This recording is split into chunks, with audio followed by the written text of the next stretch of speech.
And just What is going on, LBHT crew? Man, so be about 2 hours ago. What's up? I'm offended already. This is we come in here after a hard day's work, after a hard week's work, and the first thing I see is this BS. Let's shut What's up, this down. Irvin? Let's shut this down. We going home. No way they late. Oh my goodness. We not late. We not late. But you want This to hear show something funny? starts when we say it starts. All right. You want to hear something funny? In a second. That's what I'm talking about. That's what I like to hear. Shout out to Noah for the $5 donation. Thank you, What's going on, Noah? Appreciate you. And he's there in the chat. Says better to be fashionably late than to not show up at all. That's right. That's a fact. Because this is in fact going to be a short show. B is under the weather, but he's toughing it out. All right. Mm-hmm. So I promised him a shorter episode. Okay. So we're gonna hit the rapid fire. I wonder how many real day ones remember rapid fire. Okay, because rapid fire was not rapid. that was the slowest segment we've ever done. You say rapid fire, and that would last 45 minutes.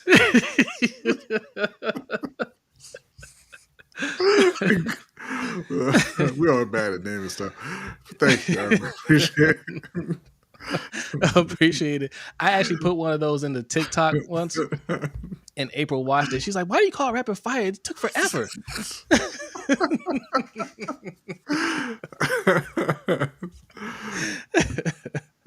So, about 2 hours ago, Coach hit me up. He said, "Hey, let me know when you have the show set up, because he knows I like to set things up at the last second."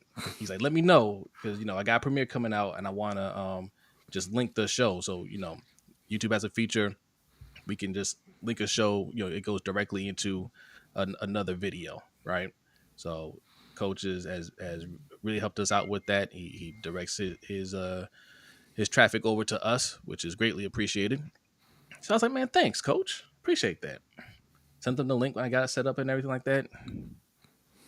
And instead of being here on the show, getting ready to start, I'm on the couch watching his video. I was like, "Wait a minute. I'm supposed to be doing the show. Let me get up here." Nothing but pros over here, man. I tell you. Hey, what's going on, chat? What's up, Big Cuz? What's up, Ivy saying? What's up, Hendo? 86 Ghost Bazel, salute to you. We got Osman in the house, salute. Hey, appreciate everybody coming through. Filthy, what's going on? He says, y'all notice the same Ravens fans who were calling Deshaun Watson despicable, disgusting human being are now making excuses for Tucker and calling him a great guy and he should still be a Raven. Who's saying that? I haven't heard anybody say that, but then again, I don't really be paying attention to social media like that. Yeah. I should be paying attention a little bit more since we have an account. What's up, Andrew? Oh, I love the early donations. What's Andrew say? He says, "Hello, appreciate your shows. Always fun to watch." Thank you very much, Andrew. Thank you, Andrew. Appreciate that. And if you guys want to be awesome like Andrew and Noah, $ LBHT Show, that is the Cash App. Or you can hit that pin link in the chat box. That'll take you to our Stream Elements page. Both ways, leave your donation, leave your comment. And you get a nice animation on the screen like you just saw. And we read your comment on air. Slim Smith, salute. I got another funny story to tell. Let me ask you guys something. There's all right, people are coming in quick. They're coming in fast. And my camera's freezing up. Let me ask y'all something. Do you know how to write an ampersand? Do you know what an ampersand is? Okay, it's the and symbol, right? Mm-hmm. Do you know how to actually write one? I'm not talking about the backwards 3 with the line on top, line on bottom. As I told us, that is the coward's way out. Okay, so that's what I said today. Somebody had asked me to if I knew how to write one. I said, of course. And she was like, "Well, no, I'm filling out this card, for so and so and so and so, and I want to put that on there." It's like, I'm IT. I can do everything. I got you, all right? And I was about to do the backwards 3, and I was like, I'm a man. I'm 40. Okay. So I proceeded to right? And ampersand. I looked at the keyboard. I was like, okay, yeah, yep. B, I wrote a backwards cursive J. Yo, she was so mad. I was like, oh my God.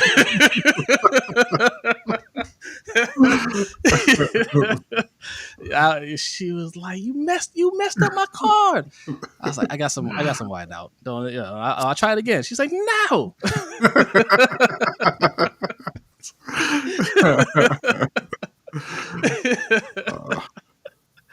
Lost me on that, Jose. The ampersand. Look at your keyboard. The number 7 on your keyboard. Look on top. Look on top of it. That's why I try to write. Yep, because man,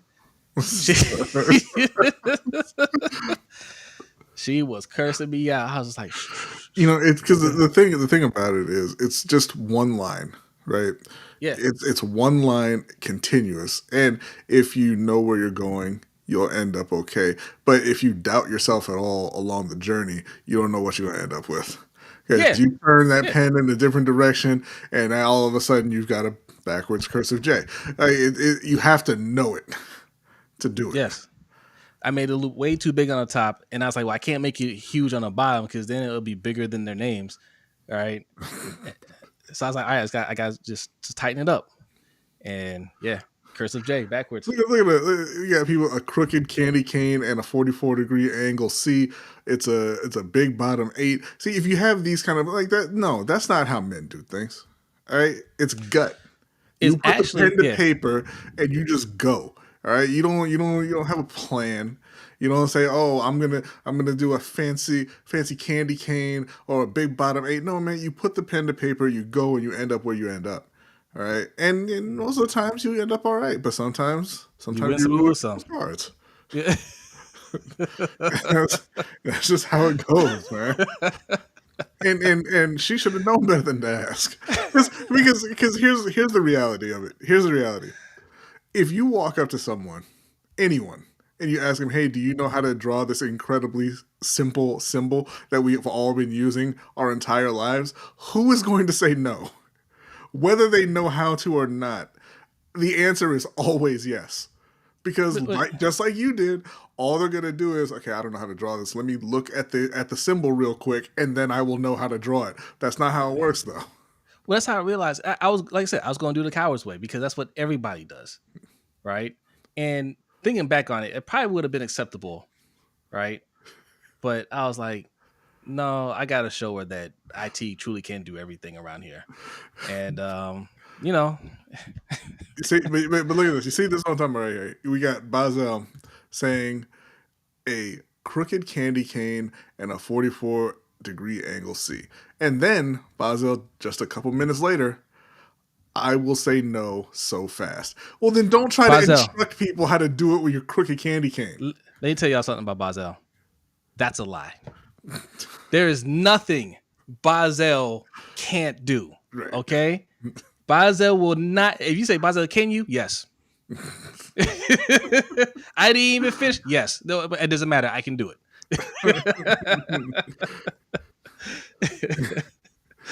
Man. Bazel, 3 empty toilet paper rolls, some duct tape, and a empty water bottle, and you say, "Hey, can you make me an iPad?" He'll say yes. He said, "Can or can't? I don't want to." Yeah, she didn't. Yeah, she was asking me if I knew how to do it. So of course I can do it. Yeah. All right. Of course. Absolutely hate writing. Yeah. Well, this is my thing. Okay, you know what? I just want to put this out there because this is an argument that I've had with our mother many times. My mother tells our Jose's kids, my nieces and nephews, that they need to learn cursive. And I say to them in a much lower voice, you don't need to learn cursive. Nobody writes. It's nonsense.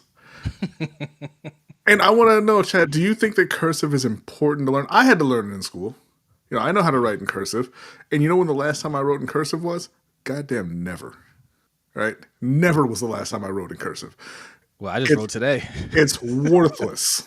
No, you didn't. I just wrote a backwards J today. You didn't write in cursive. You scribbled and ended up in cursive. In the chat, do you think cursive is worth learning in the year of our Lord 2025?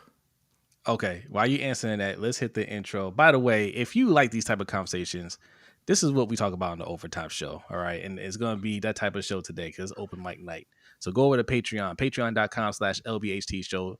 All you need is $5. And now that will get you the show for the whole entire month. It is a lot of fun, all right? Look. The old says it's important. Look at that. You know what it is? You know what I really believe it is? I believe it's a group of people who say, I had to do it, so should you.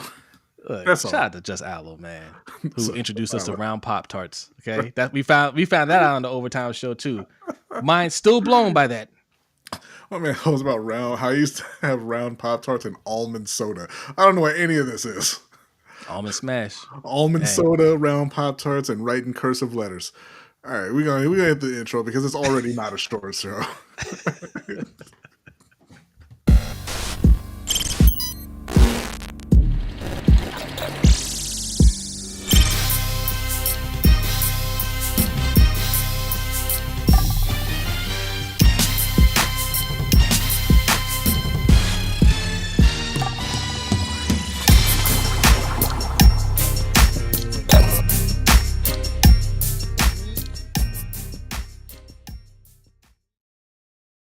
Hey, okay, what is going on, LBHT crew? Look who's here. Our guy Nitro is here from the Wonderkin Show. Says hello, my fellow brothers of YouTube. Good day. Nitro, let me ask you, do you know how to write an ampersand? And before you say yes, think about what I'm saying. I'm not talking about the backwards 3 with the line on top and bottom. A true ampersand. Okay. If you just came in here, you missed my story of the misfortune that somebody had when I wrote an ampersand for them on a card that they were trying to write for somebody at work. I destroyed the card. Okay. Wait, hold on. Just Aloe says I write in cursive all the time. Where? No, you don't.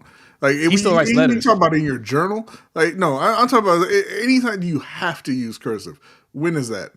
I don't want to hear about your calligraphy hobby.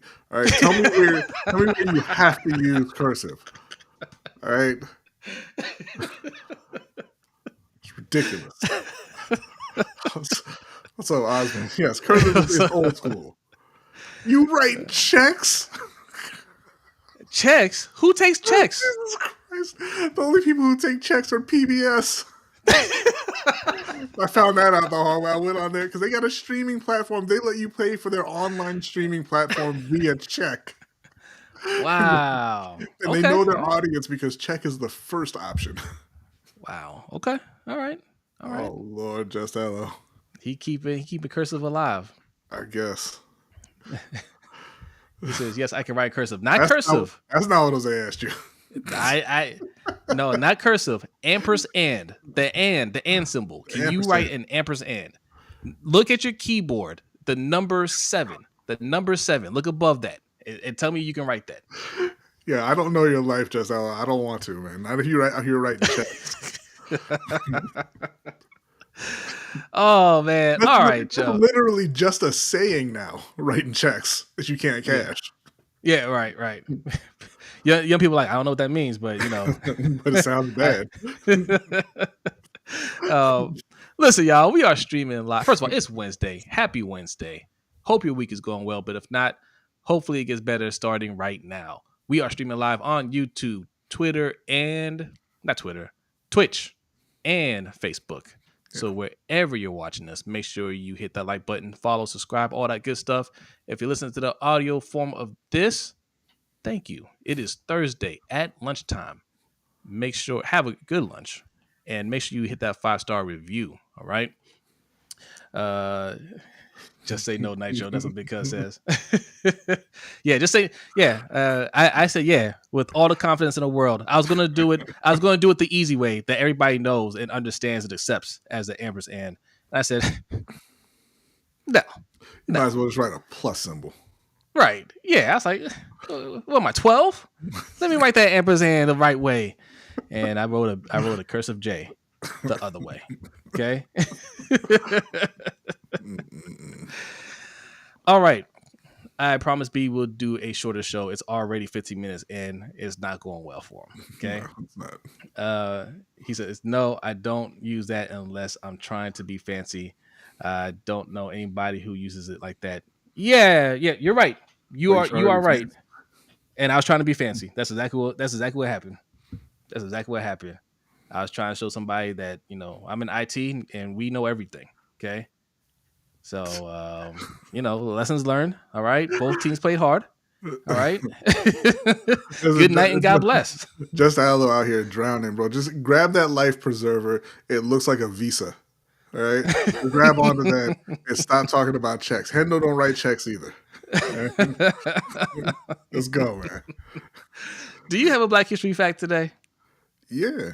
Okay, I wasn't sure because you said you wanted a shorter show. I wasn't sure if you wanted. No, and it's one of the longest Black History facts. Like this whole night, it's just the show is in shambles.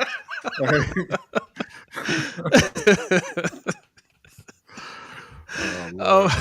All right. But okay, we're gonna make the show quick. We're just gonna do like a quick little Ravens discussion, Panthers discussion, and then the court of public opinion will be about Justin Tucker, and then we'll take a look at some playoff scores and whatnot, and then we will get up out of here. All right. But first, we like to start every show with a Black History fact, and B and Akole have a Black History fact for you.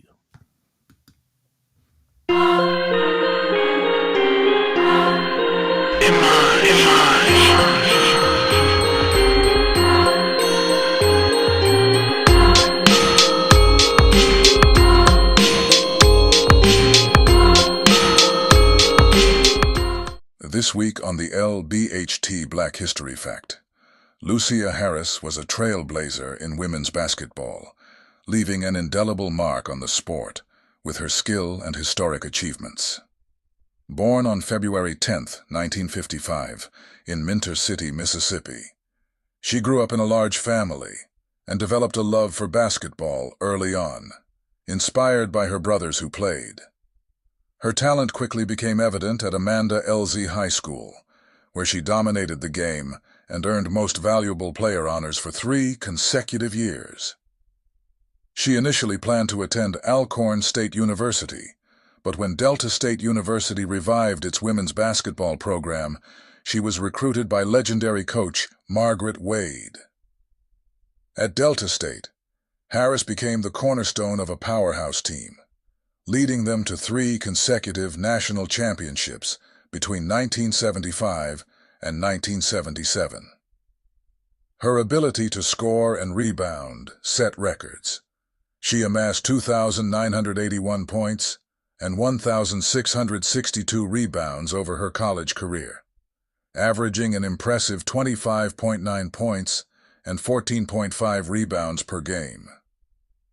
Her dominance earned her 3 Kodak All-American selections and the prestigious Broderick Cup, recognizing her as the best female college athlete in the country.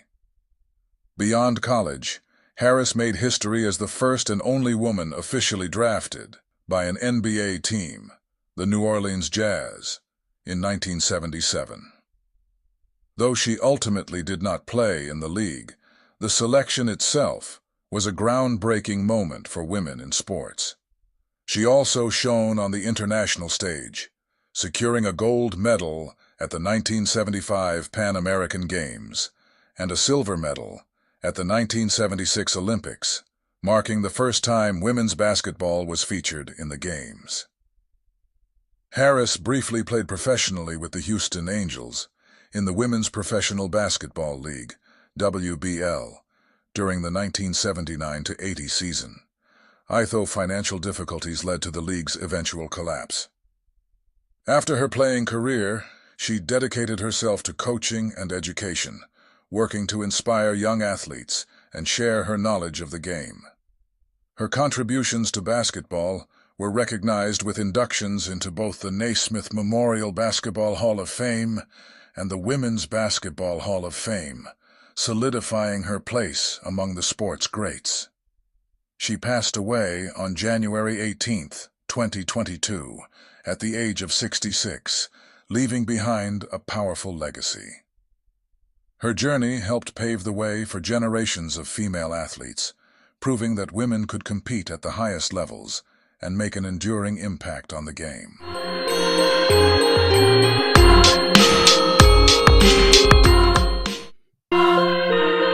All right. Salute to the Black History Fact. And, all right. Thank you to Bazel who sent that one in this week. Appreciate you. Appreciate you, Bazel. Yes, Urban. Rapid fire. For real this time. You don't want the real rapid fire that we do. Okay. Those used to be our quick audio podcasts that end up being an hour and a half long because we can't do anything rapid fire. If we say it, if we just do it, we can speed up. But when we say rapid fire, we do the opposite. Tracy's here, B. What's up, Tracy? She says, I'm a little late, but I made it on time for Black History Fact. Hope everyone is having a good evening. Tracy, let me ask you something. Do you know? Tracy knows. Do you know how to write an ampersand? Not the backwards 3 with the line on top and the bottom. A true ampersand. If you look at your keyboard, number 7 on top of number 7, can you write that? Because I learned today that your boy needs a little work on that. Okay. That's the neat thing. No, you don't, because no one's ever going to ask you to draw it again. She sure won't. I say draw. I mean write, I guess. Yeah. She definitely won't. AD's in the house. Salute. What's good with you? What's up, Adrian? Appreciate you coming through. I know you don't know how to write ampersand. Okay. I learned the hard way. And I apologize to that young lady. Man, I got whiteout. I offered whiteout. She said, "Look, get out my face."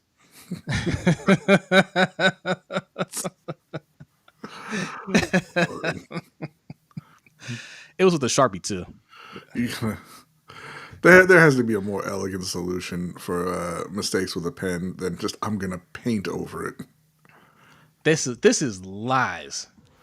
This is lies. No one believes you, Adrian. Adrian, I'm not talking. Everybody says they know because they think we're talking about the easy method. No, look at your keyboard and tell me you can write that. I will. You know what? I'm gonna see you tomorrow. Okay, we'll find out. He gonna study tonight and still fail.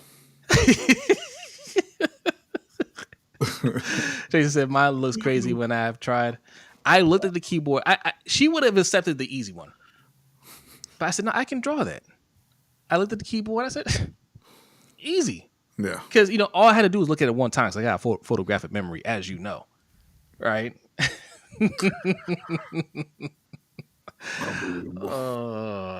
Okay. All right. So, Zay Flowers. I think you meant to put Zay Flowers. There's no way that came out with an S. What in the hell, man? Like, computers just let me down today. So, all right. Maybe I was just saying, like, Say Flowers comeback. Thoughts? I wanted to. We're going to be doing a live breakdown of the upcoming 2025 season for both teams. So just kind of want to break things down little by little, as stories come out and kind of discuss it. So I saw an article about Zay Flowers, prepping for a big comeback. He wants to have a big year this upcoming year, which I expect nothing less from Zay Flowers, right? Mm-hmm. Like Zay Flowers is one of those players, whether he can be like a top 5 wide receiver or not, who knows? He's still young. He could become that. But he's bordering on that top 10 tier already. And what I know about him is every time he gets the ball in his hands, he's trying to make something happen with it, which I truly appreciate from that position because we need more of that in the wide receiver position. Bateman did well last year too in his role. I didn't like it when Mark tried that. Mark tried to make something happen, and y'all was all over him. make things happen that you can make happen. All right, Okay. I'm just saying. But I read an article that I forget what his injury was. It's something with his knee, but he opted not to get surgery. He just healed. It just healed naturally. But he's on track to be back for training camp. So great sign. And I want to know, what do you guys think? Do you think Zay Flowers, big year for him? Like, he had over 1,000 yards last year. I think he had close to 1,100 yards. Yeah, I think it was close to 1,100, and then but he only had, I think, 4 touchdowns. I think it was. I don't remember. We should pull up the stats. It felt like a lot. It felt like he had more, but yeah, he could. Well, he had a very hot start, and then he kind of tailed off a bit. Okay. I feel like he can do better than that this year. 10-59 and 4 touchdowns. Oh yeah, you hit it right on the head. 4 touchdowns. Filthy says, disagree with Flowers. I don't even think he's a top 15. He's definitely top 15. He's basically a slot receiver. Bateman to me is better than Zay and a more complete receiver. Okay. I don't see that. But hey, look, Bateman played much better last year. That's probably his best year. What did he finish with? 600 yards or something like that? 600 or 700 yards. It's a little more than that, but yeah. No, I think he crossed 800. Okay, my bad, Bateman. He didn't. 756, but he had 9 touchdowns. Yes, yeah, I think he did well, but no, I think Zay can be. Well, okay, listen, the top 15 isn't a diss either. Let's just be real. There's a lot of really good wide receivers out there. All right, there's a lot of really good wide receivers. I think Zay Flowers can be in that mix though. I think he could be a top 10. It all depends, but he definitely has to. Everybody has to have the Lamar Jackson mentality on offense. How do I get better every year? Right? Lamar Jackson finds a way to get better every year. When you think this is it, like he can't get any better, he gets better. Mm-hmm. Right? He broke all kinds of records last year for quarterbacks. Mm-hmm. He could probably do it this year as well. Right? But he needs the people around him to do the same. Get better every year. Zay Flowers, to me, looks promising. Bateman looks promising. I just don't think Bateman definitely not a top 15 wide receiver. But that's okay. If Zay Flowers can improve and Bateman improves, we'll look good, right? And Hopkins will help as that third wide receiver as well. I think that wide receiver is a third wide receiver. I mean, again, Nelson Aguilar was a third wide receiver last year. He had about 14 catches. Yeah. And listen, Aguilar has his mishaps every now and then, but he's a solid wide receiver. And I felt like they should have utilized him a little bit more. But he did have some drops in some key moments though, so I understand the hesitation. But look, it's football, man. It happens. We don't get that many targets. One drop, will look really bad. Yeah. Felipe Moreno says, "Why Jose hate Bateman and Mike Green? Who brought Mike Green into this conversation?" Well, Felipe brought up Mike Green, and he wanted you to read his comment, and so now he bundled it with Rashad Bateman. So, and you know what? You know what though? You know what? He got you. He got me. So.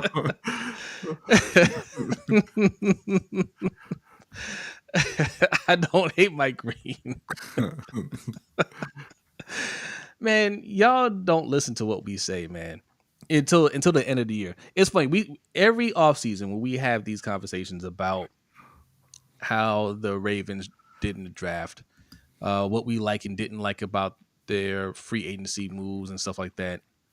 Doesn't matter what we say. If it's not A+, Mm-hmm. then we're haters.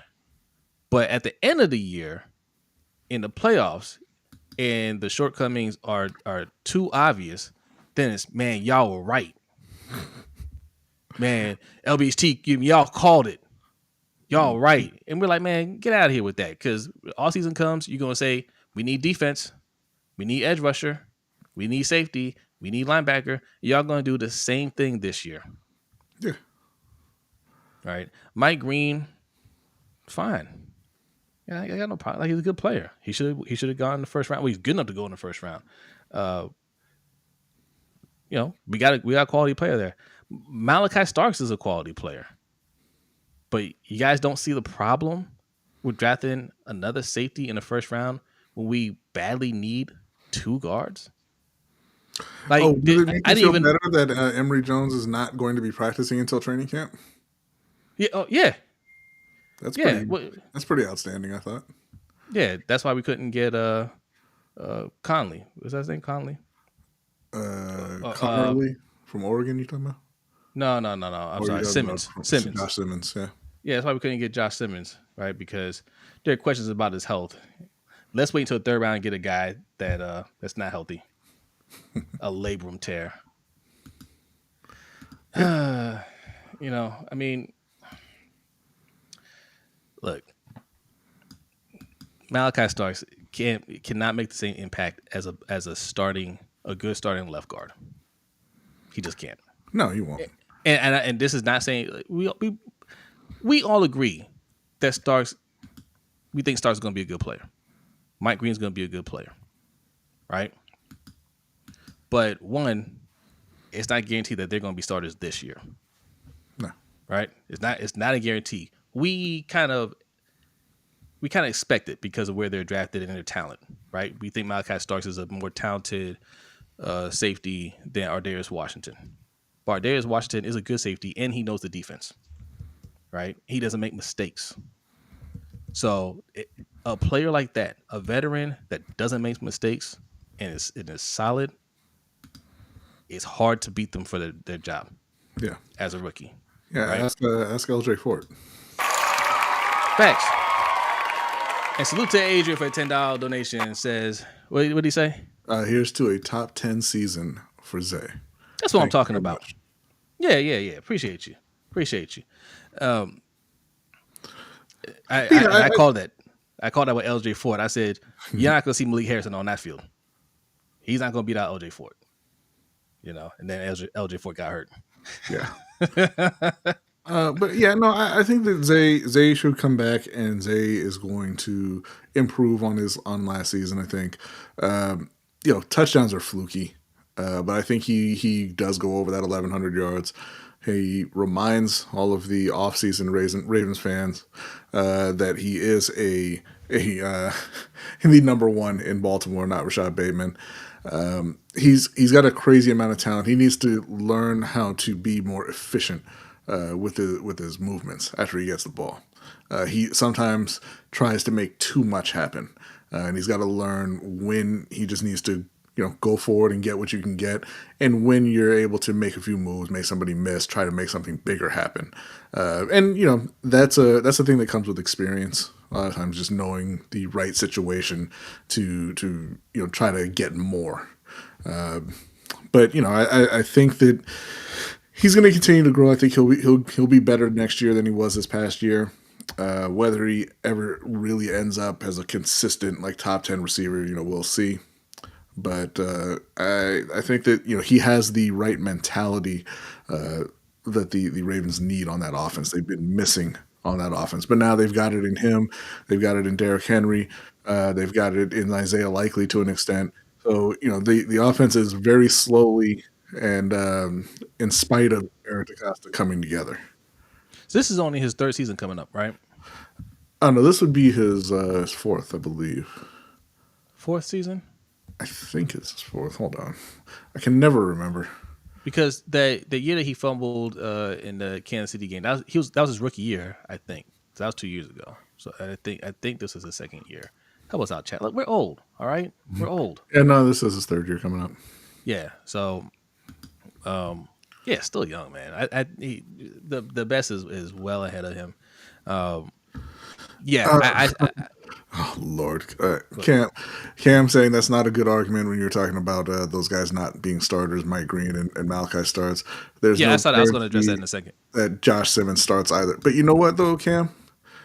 There's a need for Josh Simmons to start. There's no need for Malachi Starks to start. There's no need for Mike Green to start. That's the difference. If you bring in Josh Simmons first round, there's an expectation that he wins that job, right?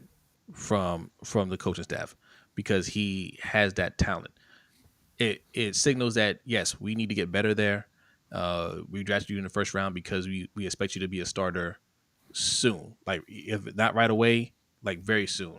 Voorhees has not established himself as a starter at all.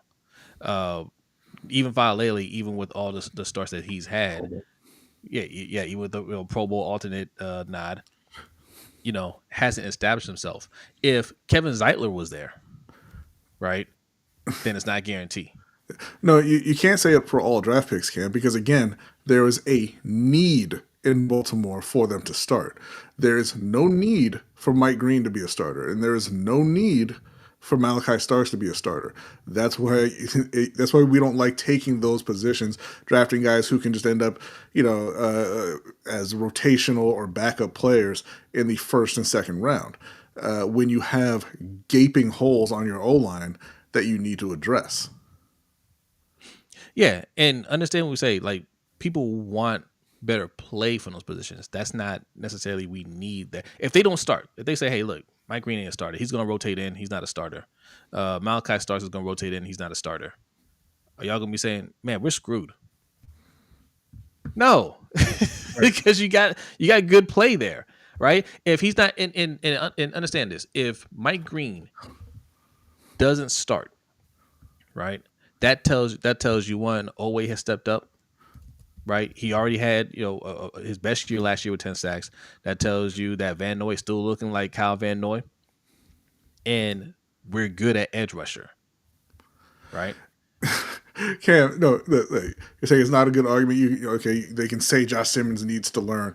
That's all fine. But again, what you're ignoring, and I think purposely so at this point, is that you have a need at that position. It's just like last year when you drafted Nate Wiggins. There was no need for Nate Wiggins, which is why Nate Wiggins was not a starter, right? But I guarantee you, if they had drafted someone at a position of need in the first round, then they would have been starting because you have a weakness. Yeah. Right? And that's what Josh Simmons would have filled. If they draft Josh Simmons in that spot, Josh Simmons is your starting left guard. Right? Yeah. But last year, you drafted Nate Wiggins, but you didn't have a need for Nate Wiggins. So Nate Wiggins is not a starter. And it's not a different thing, Cam. That's what we're saying. Yeah, yeah. I mean, what's even the point of this? Like, to say, well, it doesn't matter if they went safety or guard. Like, I'm curious.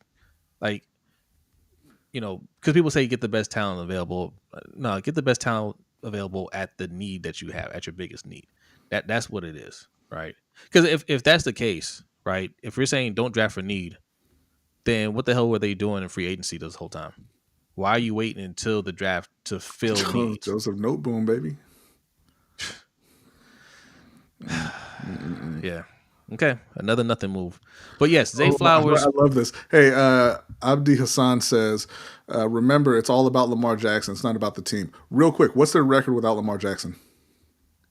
When he doesn't start, what's the Ravens' record? Abdi said, I don't know. I don't watch the game when he doesn't play. He's like, I don't know. Like, who watches Lamar Jackson-less football? Not me. And I mean, it's all about Lamar Jackson. It's not about the team. What do you mean by that? Like Lamar Jackson makes the team go. How many? Well, B already asked you how many games have they won. Why you go look that up? I'll tell you, it's not good. It's not a good record. Okay, this is not a team that's built to win. Even if Lamar misses a short amount of time, they're not a well-built team. No, especially on the offensive side of the ball. The defense, there's a lot of talent there. I don't know what they're doing. Right, that's a coaching thing, and I hope Zach Orr gets better there. But look, man, if you guys think this is the right moves, I mean, at some point, you guys are going to realize offensive lines matter, and you can't just get whoever and stick them in there. This is what people say when they don't want to admit they're wrong, because this is absolutely not true. That every team quarterback goes down and they have a bad record. You've seen that it was false in your own division with all three teams. All three of those teams in the AFC North had their quarterback go down at some point, and they still had winning records. The Eagles One of them made the playoffs. The Eagles went to the playoffs, lost their starting quarterback, and won the Super Bowl. No, it's true in Baltimore because you have a poorly constructed roster. Yeah. We've seen the Browns made it with like their fourth string quarterback. Yeah, they were. Right? I believe it was 4-1 with Joe Flacco. The Steelers made it. And he did not play well. The Steelers made it with a backup. Mm-hmm. Well, those guys are all backups, to be fair.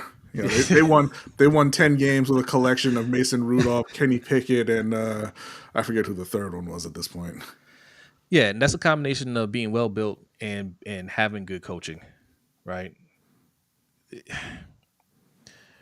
Yes, most teams, you're not going to expect them to win it all if their quarterback goes down. But if they have to miss a 4 or 5 game stretch, can your backup hold it down while he's out? Right? That's the question. In Baltimore, the answer is hell no. Right. I mean, you remember a few years ago when Drew Brees went down in New Orleans, they put in Teddy Bridgewater. They went 5-0 before Brees came back. So no, it's not everyone thing when their quarterback goes down. It's definitely a Baltimore thing. It's not an everyone thing. Yeah. So, I mean, part of it is they don't invest in backup quarterbacks either. Yeah. Right. But tell you, man, this O-line, I hope I'm wrong about the guards. Okay. Seriously. Thank you, Jeremy. Mitchell Trubisky was the other one. Yuck. Oh, yeah. Baby hands. I hope. No, that's Kenneth. Oh, that's right. That's Kenneth. Yeah. Yeah. I'm sorry. Trubisky can't throw left. Yes. Yeah. That's right. He's Zoolander. But I hope I'm wrong about these guards. I'll be very happy if I'm wrong about Voorhees. I'll be very happy if Faalele turns it around. And part of me believes Faalele can turn it around, right? I'm hopeful that he could turn it around. I just gotta ask you, why would you want him to turn it around when he was a Pro Bowler? Because I want him to literally turn around so he can see who he needs to block. So disrespectful. But that's all right. That's okay. Abdi Hussein is an Al Horus fanboy, and look, is this Al Horus's? This must be his burner account.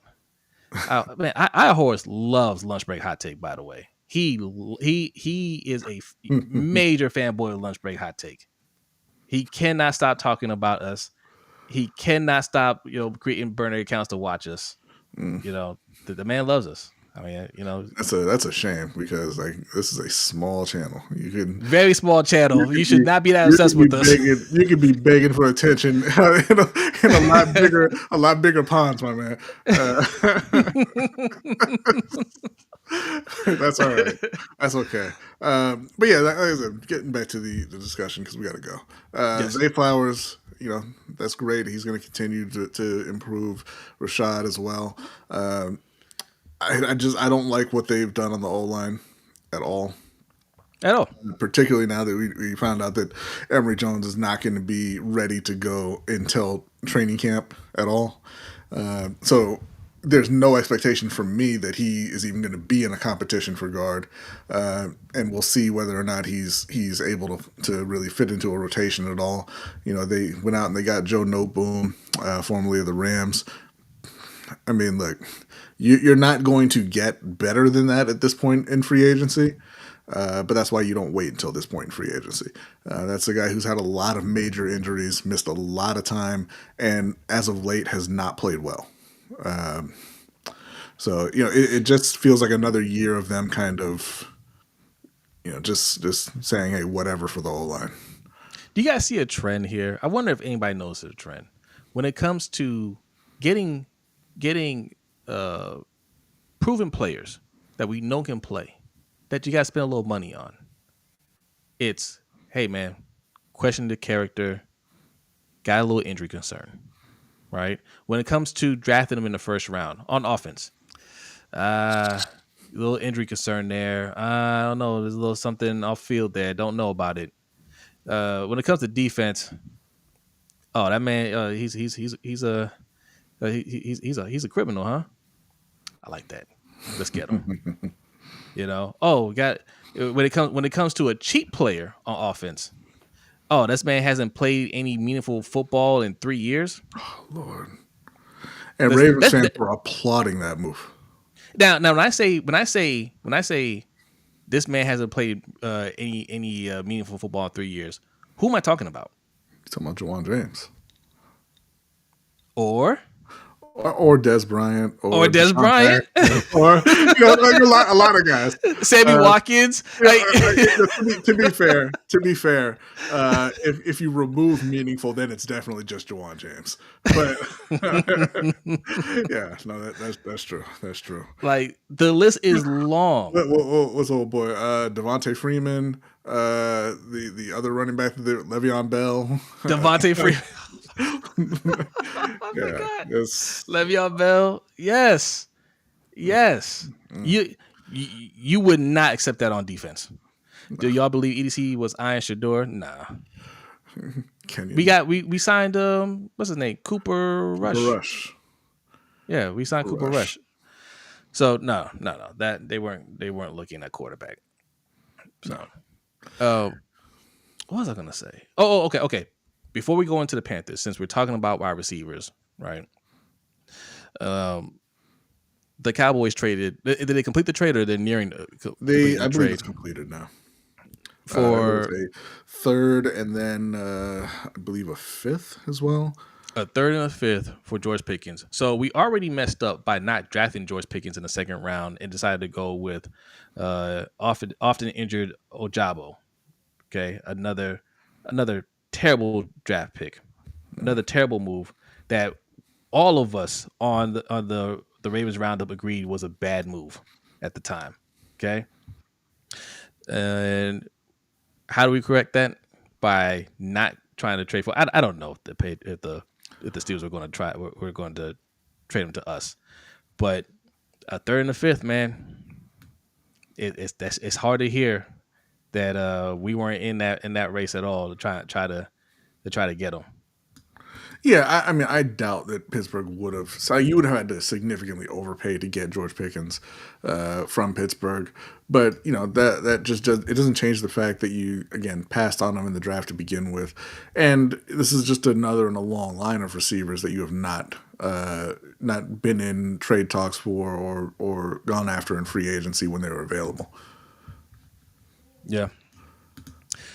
I mean, at least he's out of division, I guess. I didn't think he was going to stay with the Steelers.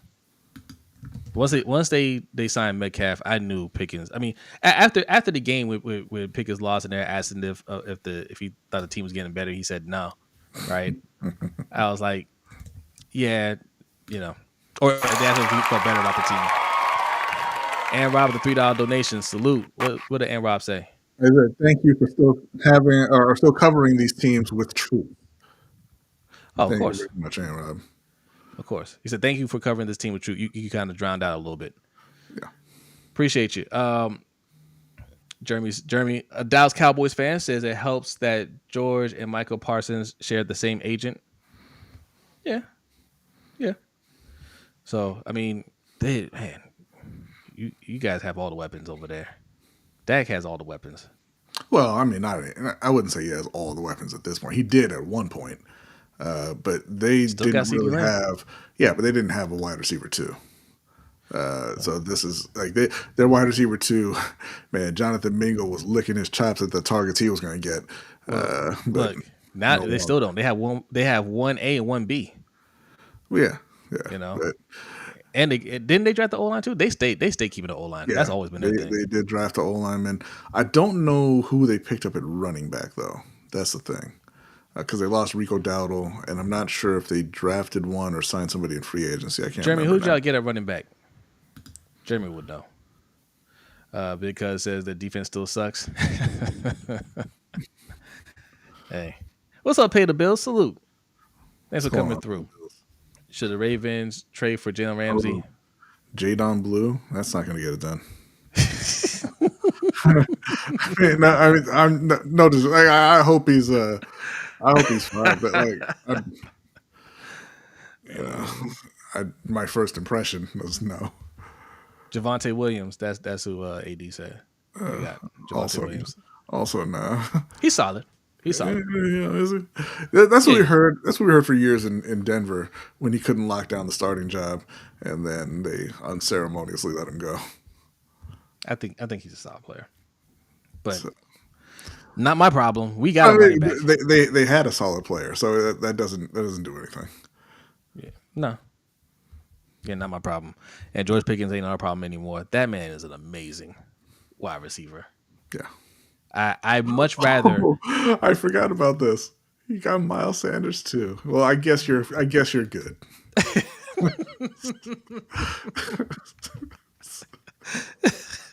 Enjoy that. Enjoy that experience. I'd much rather play against DK Metcalf than George Pickens for the Ravens. All right, and DK Metcalf is a very good, excellent player. Mm-hmm. But George Pickens can make catches that DK Metcalf cannot make. Yeah, DK Metcalf I don't think is going to age terribly well with that contract. I think he'd be all right. He might be, but I think his game is more predicated on him being just a very scary individual physically. Yes. He's super big, is super fast, and once that starts to go, I think you're not going to be happy paying him $30 million a year. I think that attitude aside, you're always going to get production to match or exceed the salary out of George Pickens. Like, he's an incredibly talented player. Yeah.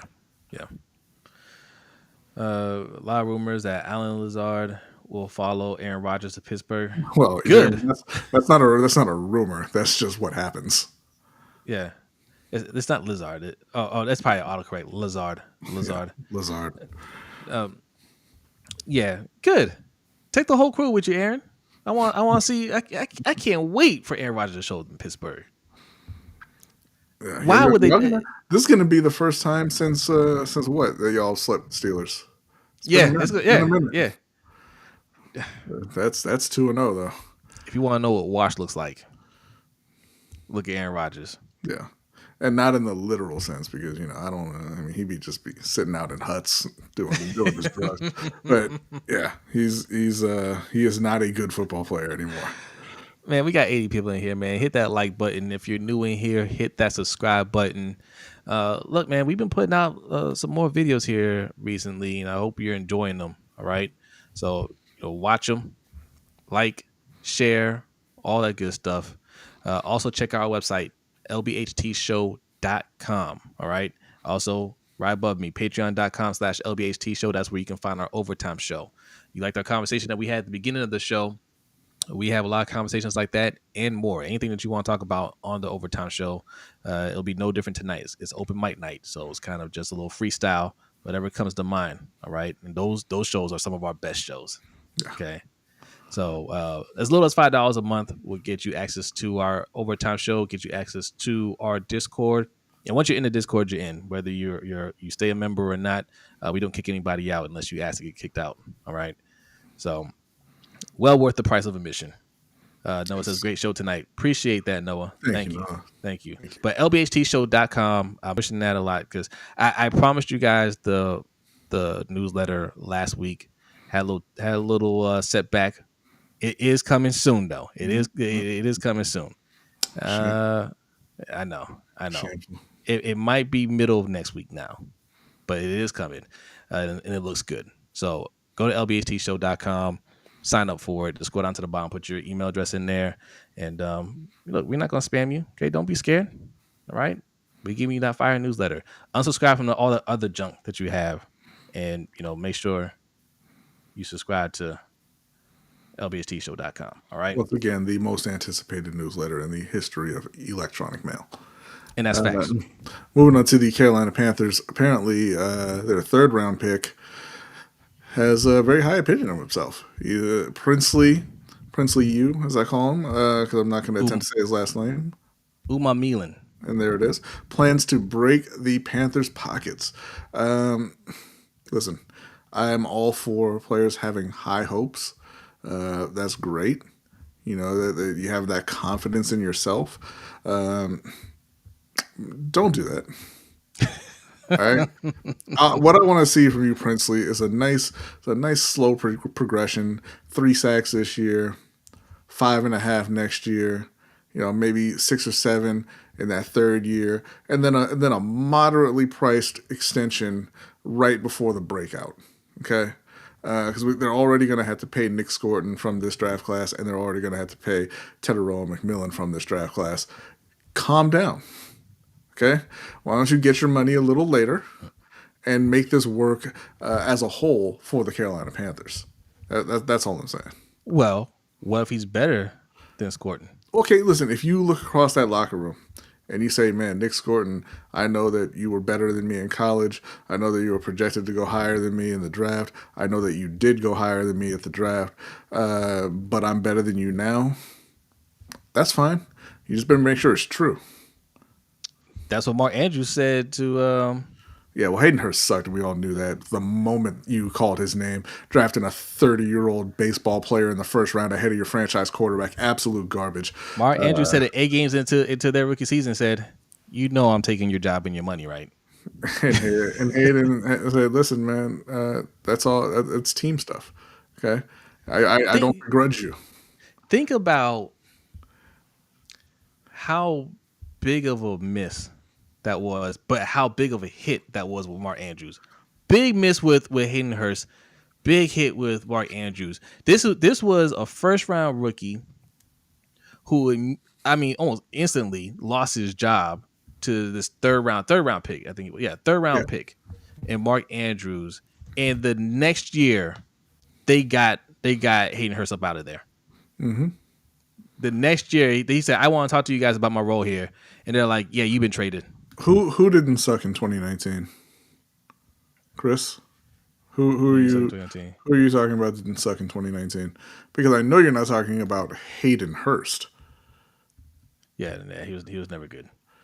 Hayden Hurst in 2019 had 349 yards. Yeah, I don't know. Not Hayden Hurst. Hayden Hurst. There you go, living legend. Right on time. Appreciate you coming through. But look, Princely, I like the confidence. Mm-hmm. Right? He was in that area of the Nick Scorton, and those other edge rushers that they could be drafted around that same area, and they kind of were, right? Look, I was kind of joking about it, but listen, there's not a lot of talent in Carolina, and so there is a lot of money up for grabs. Chris, don't do the tough catches thing, bro. He had 349 yards. Stop it.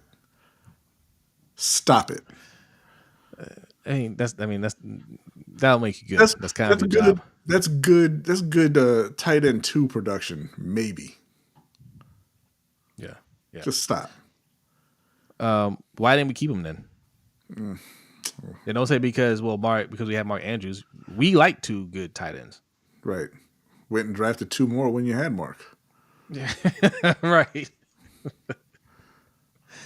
So, they looked at it and they said, well, we needed you to start right away because you're 34 years old. And we don't have time for you to develop. You're supposed to already come develop. So look, man, you can't be the backup. We can't pay you first round money to be the backup and hope you develop into a starter, because by the time that happens, you'll be 38 years old, and we definitely don't want to pay you a second contract. So they had to trade him. It was a terrible pick from the jump. You want to know why, Chris? You want to know why I'm so angry? You want to know why? Because you came in here talking about Hayden Hurst was good in 2019, and all that did was remind me that the Panthers wasted their money and time on him. Okay? Yeah.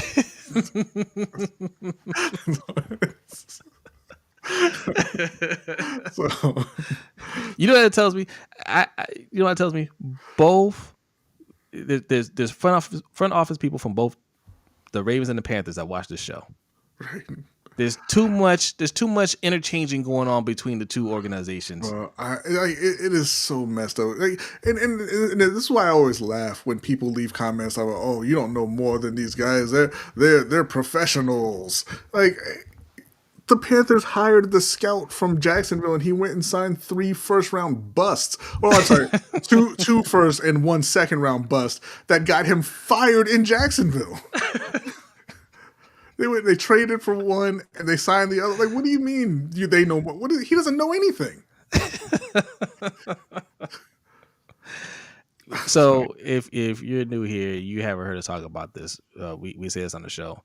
At least half of the league, from front office down to coaching staff, is not qualified to do their job. Not qualified, right?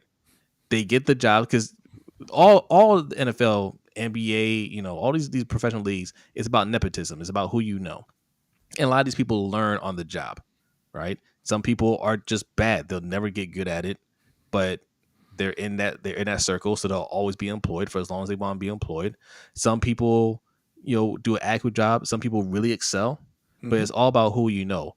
But the majority, or at the very least half of these people, come in to the league and do not have the qualifications. When I say they don't have the qualifications, I mean they don't know what they're doing at all. Yeah, and honestly, I don't begrudge them that, because every industry is like that, right? It's all about who you know in whatever industry you're in. Just don't come on here and tell me Nepo Baby is better at his job than I am, when he was like, "Yo, trade that third for CJ Henderson." Look, I'm telling you right now, if I got enough, if I was put in a position where I could own a team, I'm hiring coach, I'm hiring Chris, I'm hiring you. I'm hiring a bunch of people I know. I'll get a couple of people that have been in the league for a while, and I'm like, hey, fill them in on the gaps. Okay? Fill them in on the gaps, and then we run from there.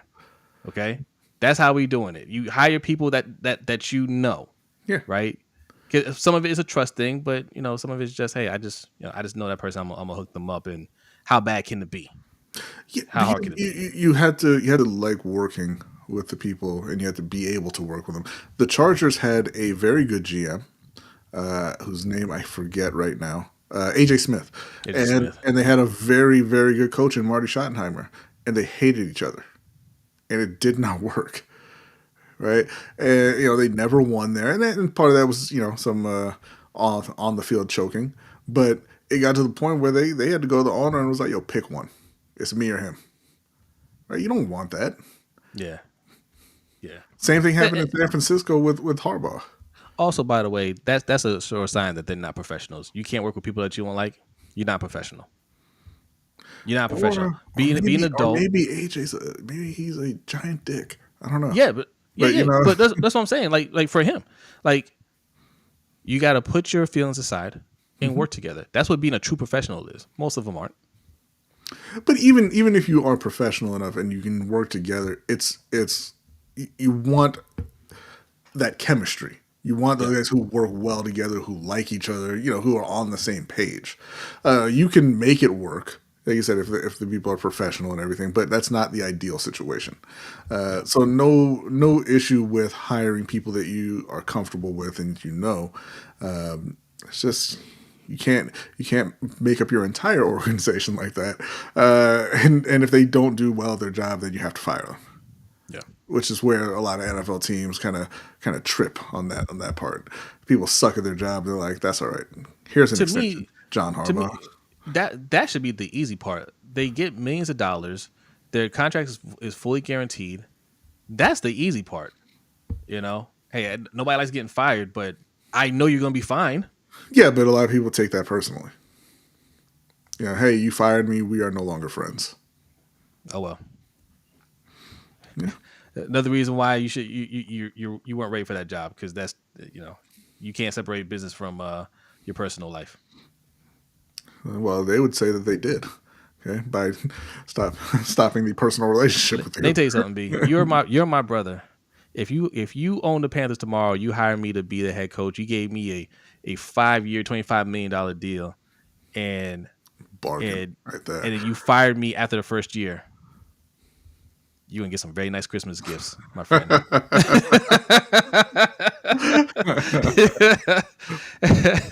You're going home early with $20 million in your pocket. Thank you. Yeah. But no, like you said, you want those players to come in and want to prove you wrong, essentially, for drafting them later, to prove everybody wrong for having them fall in the draft. You want a guy who believes in himself, who thinks he's going to be a great player. And like I said, in Carolina, man, there is nothing but money in the future. So go get it. Yeah. And I like the attitude, man. Yeah. I want players that are hungry on this team, especially on defense. You know what it reminds me of? Like everybody loved when Carolina drafted Coney Ealy.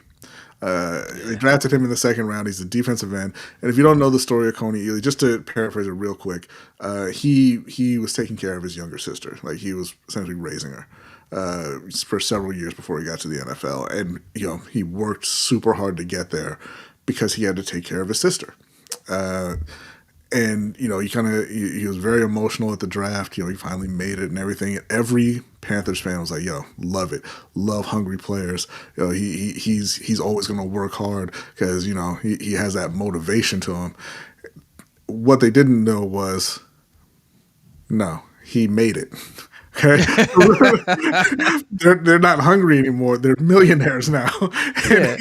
Now Coney put out one of the best performances I've ever seen in the Super Bowl, and he should have won Super Bowl MVP even in the loss. But after that, my man was gone. He's I'm gonna take my money, I'm gonna take my health, and I'm gonna go live my life. And congrats to him. Yeah. Garnett says you guys have to let Ferris run the PR. You know how many FCC fines we would get? No. and not only will we get the fines, we'd have to pay the court costs when he goes to fight it because he cannot remember when he swears. I said that? Oh, my bad. No, I didn't. No, I didn't. Anyway, whatever. Moving right along. All right, we want to do super relatable content right now. Court of public opinion? Sure. Or do you want to do that, or you want to do some quick NBA talk? Well, I don't want to talk about the NBA with what's going on over there. So, court of public opinion it is. All right, ladies and gentlemen, this may not be the court that you need. Oh, no, it may not be a real court. It is a court. It's always a court that you need. It's the court that you need. Okay? Court of public opinion starts right now.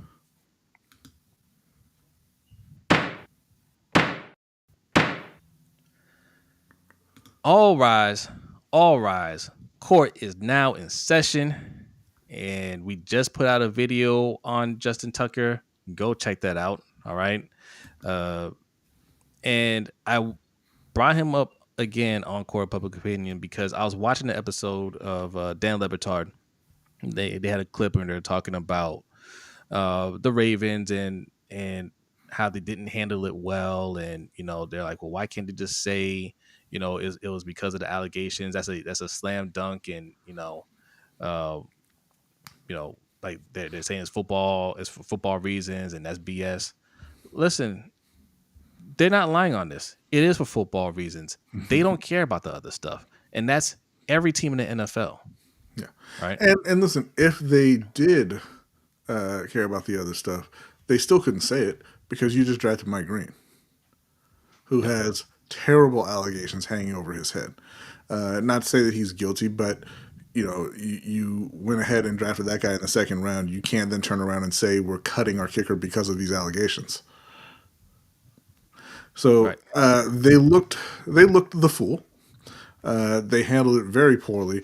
If it was a football decision, that was a decision that was made before the end of the season. You should have cut him as soon as the new league year started. But you said, hey, no, you know what? Everybody's like, why haven't you cut Justin Tucker? Why haven't you cut Justin Tucker? Why haven't you cut Justin Tucker? Oh, we're waiting for the NFL investigation. And then they drafted a kicker, had one practice, saw that he could kick, and said, we're not waiting for the NFL investigation anymore. This is actually a 100% football decision, and Justin's gone. But listen, great guy. Absolutely love this guy. One of the best ever. Gave us all sorts of memorable moments and all this stuff. And everybody's like, why are you doing that when we know why you're cutting him? The best thing they should have done is get him on board with retiring. And that conversation should have happened before the season even ended. Mm-hmm. We say, hey, we're going to ride this out with you, but you need to retire at the end of the year because we don't want to cut you, right? Before even all this stuff came out that they knew about already. We don't want to cut you. We don't want to see you in another uniform.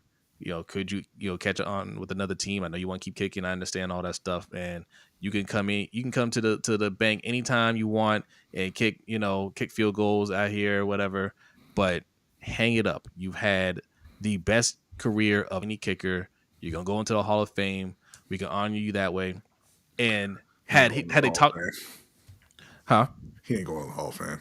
Well, I think he'll still get in. But at the time, if he retires right after the season, none of this stuff comes out. Most likely, right? Most likely it doesn't come out, or maybe it does. But at that point, it's already said and done. Like they don't really have to. The Ravens don't have to answer any questions. Like, hey man, he's retired. It's whatever. Like he's not here.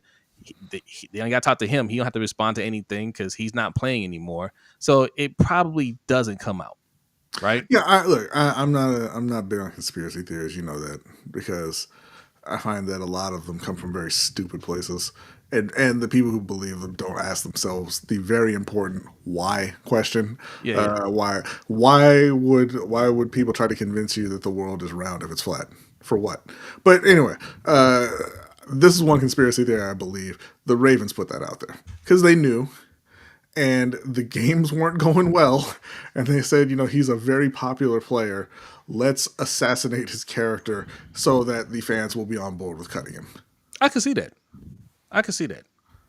But the LBHT show, their whole thing was it's everything that this whole thing was just from a morality standpoint, it was immoral or whatever. And I like Dan, but he gets on his high horse sometimes, and I'm just like, Dan, this ain't even the worst thing that's happened from a kicker in the league. No, not even close. Right, like not even close. Not even close to being the worst thing. Which is a very unfortunate thing to say, but yeah, not even close. And if you don't know what we're talking about, that goes to show you how selective we are with our rage and some of these stories sometimes, right? He's a monster. Justin Tucker's a monster. You can't do that. There's 16 allegations. Nothing's ever been that bad. Oh, yes, there has. Mm-hmm. And that player didn't get cut. Didn't he? I thought he did. Not right away. I mean, eventually, yeah, he was. Yeah. But at the time, they didn't cut him right away. Yeah, an old that old Giants kicker. Giants kicker. How you keep a diary of abuse? I forget his name. If Ferris was here, he would know exactly what we're talking about. Who? Brown. That's the last name. I think it was Jason Brown. Something Brown.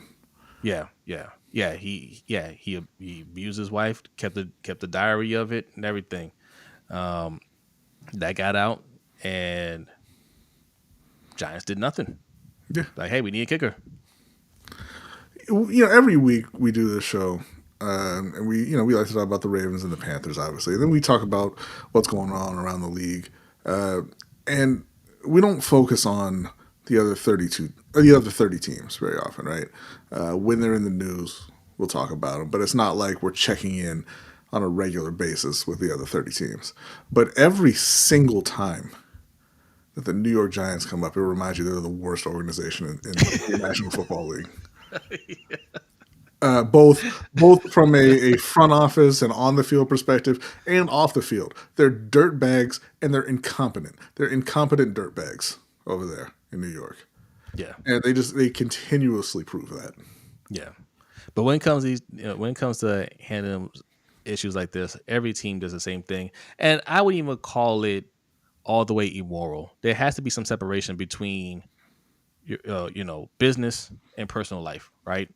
Like, I can't be too involved in your personal life. Like, if you're doing something you're not supposed to be doing, the law's supposed to take care of it. If you're able to show up to work and perform, that's really my business, right? Now, it's not an absolute thing, right? There's some things where it's just like, yeah, can't have that. Can't have you working with us at something like this, because we do have to deal with PR and things like that. That is part of the job.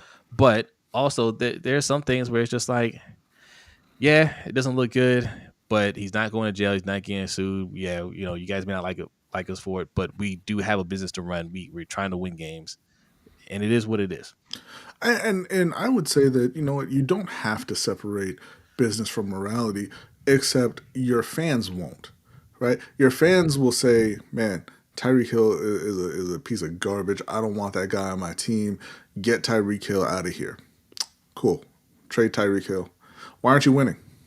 Well, because we traded Tyreek Hill. You said you wanted to trade him. He's one of the top players in the league, and now we're worse, and so we're not winning as much. I mean, obviously, this didn't happen with the Chiefs because the Chiefs are the Chiefs. They wasn't. But it's like, and this is a much milder version because it doesn't involve anything illegal. But again, the New York Giants, thug Odell Beckham out there on the field, getting personal foul after personal foul against my Carolina Panthers, and they asked Tom Coughlin after the game, why didn't you bench him? He's out there assaulting people because he's a giant, he's a thug. And Tom Coughlin looked at those reporters like they were the dumbest people he'd ever seen in his life, and he said, because I'm trying to win a game. Yeah. See, I thought about taking him out, but I'm trying to win. Duh. And that's the right answer. That's the right answer, right? Yeah. I'm trying to win, man. Like, it's a violent sport. You don't have the most upstanding citizens out there sometimes, and it is what it is. Like, we're trying to win games out here, and the league was built on immoral standards. Mm-hmm. So, I mean, that's why I just. I'm cool with pointing out the hypocrisy. I'm cool with pointing out like when teams do things like this. I don't have any problem with it, but I don't like when people get so passionate about it and they get on this high horse and it's like, oh, the Ravens are the worst organization because of this. They're just like every other organization. But also on the opposite side of that, when they're saying, oh, like they're the best organization, they handle things the right way. They handle things the same way any other organization handles it. Yeah, because that's never been true. That's just been a PR thing with the Baltimore Ravens.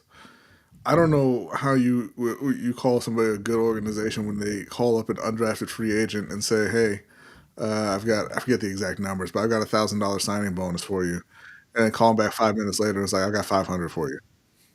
That was for Mark Scott. Yeah. Like, how is that handling your business appropriately? $500? That's breaking you, Ozzy? Yeah.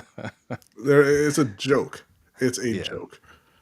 There's a lot of immoral practices that these teams have, the league has. So I mean, it's what it is. It is a football move. That is the truth, right? The timing of it, we might think they should have done it earlier. Some people might say, hey, this is a good time to kind of make it an example and say, hey, we're not going to tolerate it. But that's a damn lie. We just drafted Mike Green, and everybody is happy about it. Mm-hmm. All the fans are happy about it. Got steal the draft. He's better than Abdul Carter. Oh my God, EDC's cooking, right? So you're cool with it. Because you want to win. You want talent. You want to win. And look, man, they drafted the kicker. They wanted to make sure that they can get a viable replacement for him. They drafted the kicker. They looked at his tape. I'm sure they probably watched more tape of that kicker than anybody else. And they brought him into minicamp. They saw him kick, and they're like, cool, we can get rid of him now. Mm-hmm. Right? And a team that relies on kickers, they play for field goals. You have to get that position right. Yeah. So welcome to the team's Howard Loop. Just don't lie about it. Yeah, but just don't lie about it. But we know you're gonna lie. Yeah, don't get in front of our face and insult our intelligence about it. But also, this is why I don't like when fans try to say, oh, we don't want that player because of his attitude. Oh, we want that player, he's a troublemaker. Oh, he's going to be a cancer in the locker room. He's going to be this, he's going to be that. Man, we got no problem. We have players like that. Okay, we got players like that will have all the field issues as long as they can play. Okay, and I don't care about somebody that has an ego that Harbaugh can't manage. Yeah, that's Harbaugh's problem. Be a better coach. Do a better job with that. Manage egos. That's your job. Yeah. So all told, yes, they handled this very poorly. But he was getting cut regardless. But they completely botched the PR side of the Justin Tucker release. Yeah. So for sure, that's a pretty open and shut kind of case there. Yep. All right. No submitted questions, right? Nope. Real quick, let's do a quick NBA rundown. Let's do a quick NBA rundown. So we are in. This is the second round. Yes. So what are we looking like here? We got the Knicks are getting destroyed right now. I should have looked at that. They won the overtime in game one. That's not the case tonight. They're down 73-53. Hey. They were down 20 in game one too. Almost that exact score, I believe. Really? Yeah. At the end of the third quarter? It was they had cut it to, I believe, 9 or so by the start of the fourth quarter, but I mean they were down 20. Is all I'm saying. That ain't happening in this game. Well, probably not. But look, man, the Knicks are tough, man. This could be a 6 or 7 game series. We'll see. Nuggets and Thunder. Listen, man, the Thunder have all the tools to win a championship. They are an exciting team to watch. They get it done on offense and defense. Listen, there's a lot of talk about the Lakers in the chat right now, and I just want to ask, pay the bills. Lakers in. Oh right. Well, I don't want to hear it from you, Canadian. When was the last time your country even won the trophy for the sport that you're so famous for? Why don't you bring Lord Stanley back home before you start talking? Look, man, the Lakers ain't. They didn't get it done. They didn't get it done. We can talk. You want to talk about the Lakers? We can talk about the Lakers. The Lakers need a bench. Yeah, and they need a big man. And they need a big man. And they had one, but then they said no. Ew. We want to keep Dalton Connect, and but we don't want to play him. Not ever. And the center that we have on the roster, we don't want to play him either. We want LeBron guarding Rudy Gobert. That's because when you get to the playoffs, you want people that you can rely on. You don't want to go with young guys. You don't know what they're going to do in big moments like that. Then don't draft them.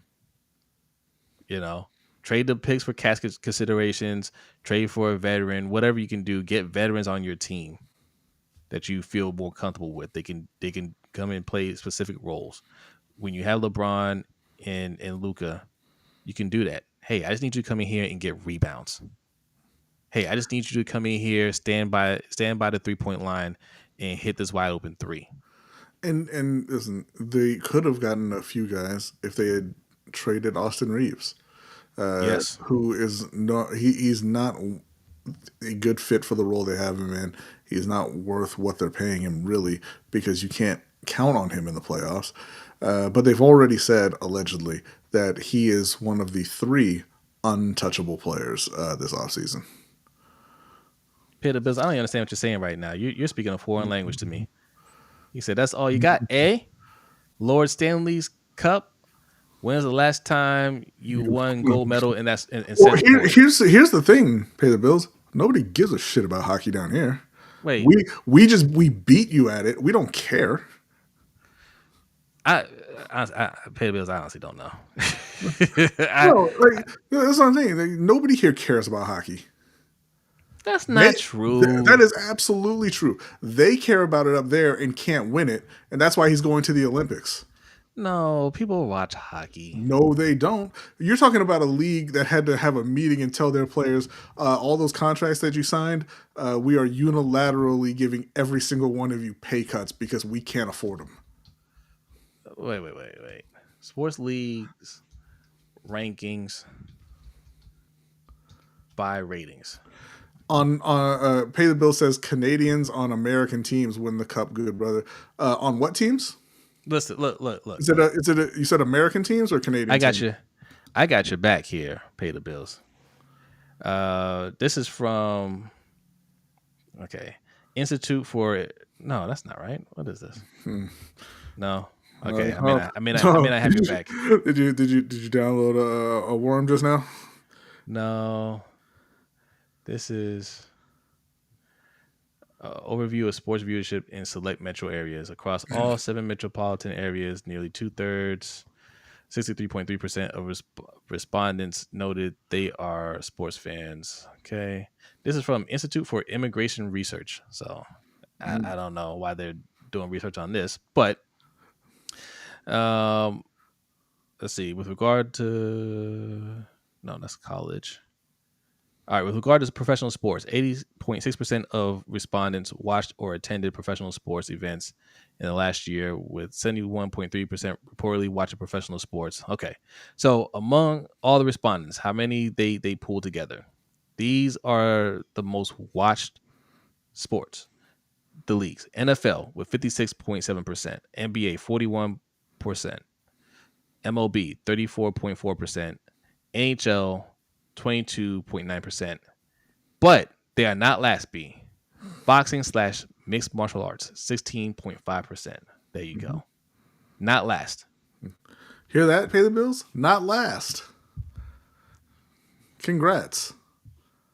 And that's just up one website. I didn't do any real research on this. This could be completely off. But listen, man, the Lakers, they can get back in the mix if they make the right moves in the offseason. But Rob Pelinka is not a good GM. No, he's the worst GM in all of sports. And so let me ask you, B, because I already know the answer, but I'm gonna ask for the show. LeBron, should he retire?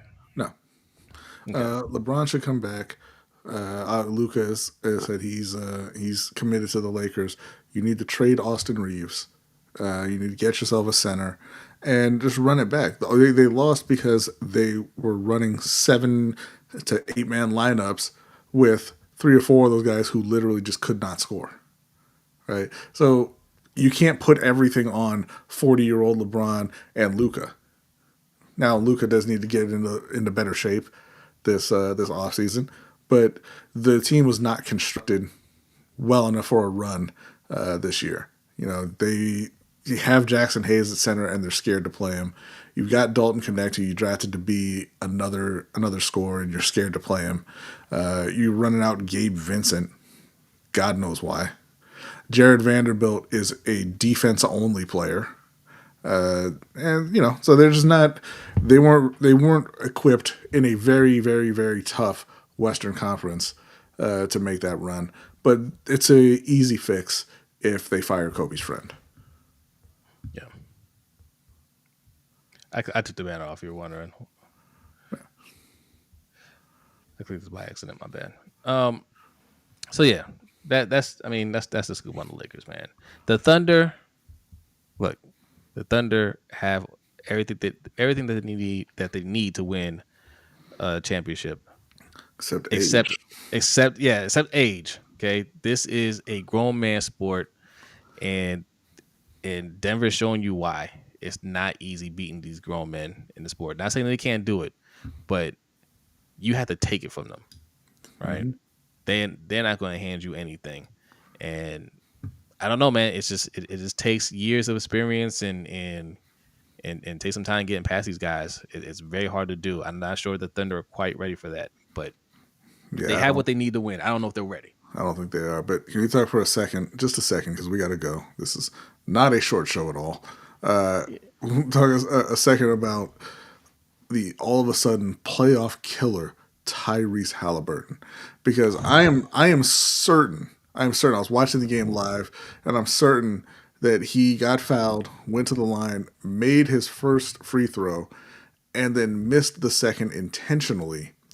Got his, if you watch him, he threw it up in the air, a high arcing shot. He was aiming for the front of that rim, and he ran into the paint. He got his own rebound. He ran back out behind the 3-point line and hit the game-winning 3-point shot to put them up 2-0. 2 wins on the road against Cleveland. And I admire the the courage, we'll say, it took to say, you know what, I'm going to miss this intentionally, and I'm getting my own rebound. Very Reggie Miller-esque. Yeah. All right. Thank you, Urban, for getting us back on track here. It says rapid fire failed. We didn't say rapid fire, Urban. Yeah. You don't listen to the show. That was a crazy play. He's such a good player, man. Yeah, and nobody likes him. He's the new Rudy. He's the new Rudy Gobert. I mean, like in the league, he's the new Rudy. I don't even know why. Because he's Rudy Gobert. He's just goofy. I know why Giannis doesn't like him. I love Giannis. Like Giannis is he seems like such a nice person, but you could tell how mad he was when he was just like, by the way, I have a ring. They don't. That's not. I'm not saying that. That's not anything. But I'm just saying.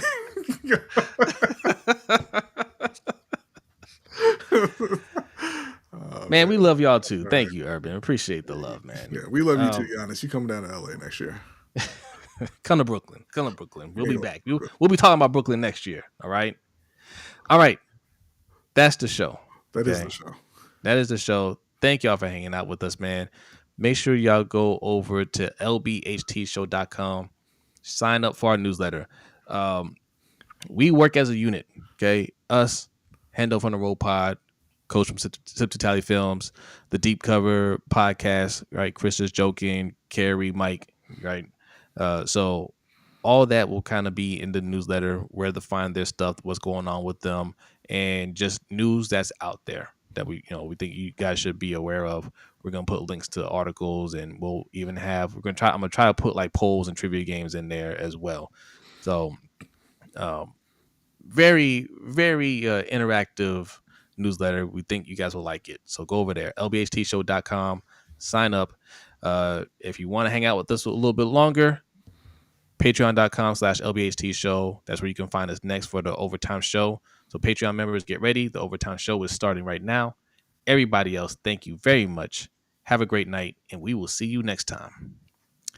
Peace.